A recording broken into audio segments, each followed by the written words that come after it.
takes place well beyond the border of India. B.R. Ambedkar was a man of many talents professions. He was a politician, jurist, economist, and social reformer. राष्ट्र अंग्रेजों की दास्ता से ग्रसित था, वहाँ पर शिक्षा बहुत ही आवश्यक थी। इन्होंने एमए, पीएचडी एवं बैरिस्टर की उच्च उपाधियाँ लेते हुए जितने भी दलित समुदाय और पिछड़े हुए समुदाय थे उनको शोषण से मुक्त किया।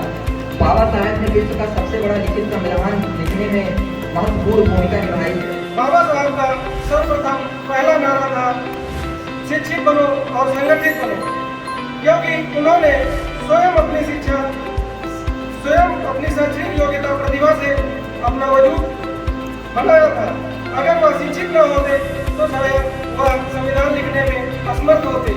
It is always to matter of pride for Indians to showcase the richness of our history and culture. Our history tells you stories in many heroes, their contributions to our country.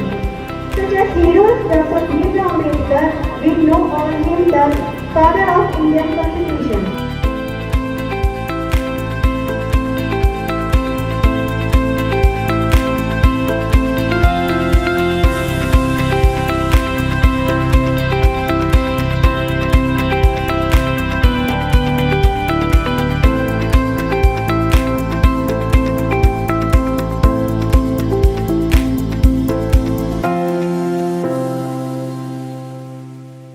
आप सभी को बाबा साहब अम्बेडकर के जन्म दिवस की बहुत बहुत बधाई। बाबा साहब अम्बेडकर का जन्म कब हुआ सभी जानते हैं, 1891 में हुआ था। उनका क्या इतिहास था हमारे बच्चों ने निश्चित रूप से उसकी अध्ययन किया होगा और उसको अच्छे से प्रेजेंट करेंगे। लेकिन मैं जो यहाँ पे बात करने आया हूँ वो उनकी जीवनी के इतर है। उनका जो भी जीवन रहा, स्वतंत्रता संग्राम में उनका जो भी योगदान रहा, और उसके बाद बोलता है उनका योगदान किसमें आते हैं, संविधान के निर्माण में। हम बाबा साहब अम्बेडकर को क्यों याद करते हैं? दलित, शोषित, वंचित इनके अधिकार के लिए तो उन्होंने जीवन पर्यंत लड़ाई लड़ी थी। ऐसी लड़ाई लड़ने वाले बहुत सारे योद्धा थे, बहुत सारे सूरमा थे। लेकिन जिस बात ने उन्हें कालजयी बनाया, सदैव के लिए स्मरणीय बनाया, वो था उनका संविधान निर्माण में योगदान। क्योंकि बाबा साहब स्वयं में बहुत विद्वान व्यक्ति थे। 21 साल की उम्र में ही सारे धर्म ग्रंथों का उन्होंने अध्ययन कर लिया था। 21 साल की उम्र बहुत कम होती है।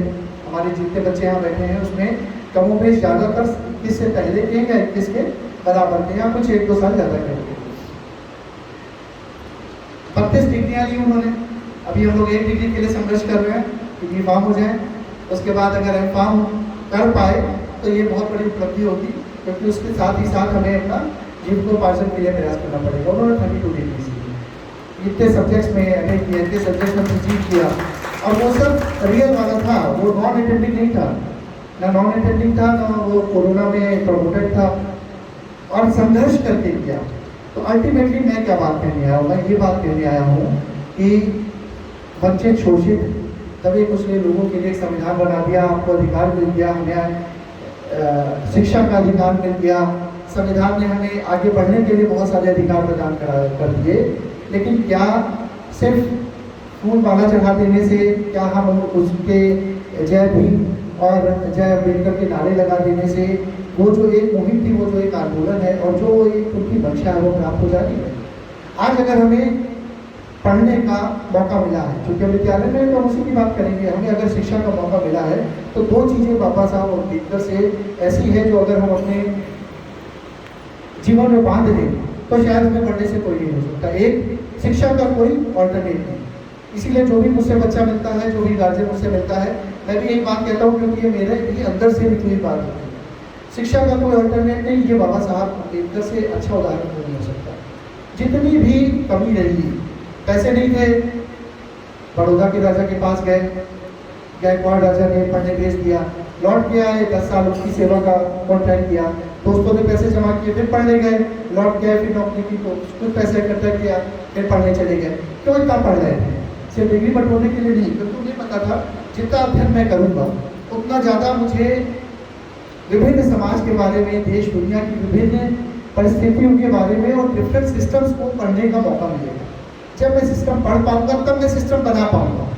तो ये पढ़ाई किस लिए होती है? हम लोग बहुत सारे तर्क देखते हैं, बहुत सारी चीज़ें लड़ते हैं और सुनते हैं, समझते हैं कि यार हमें इतिहास पढ़ाया, आज तक जीवन में इस्तेमाल नहीं हुआ।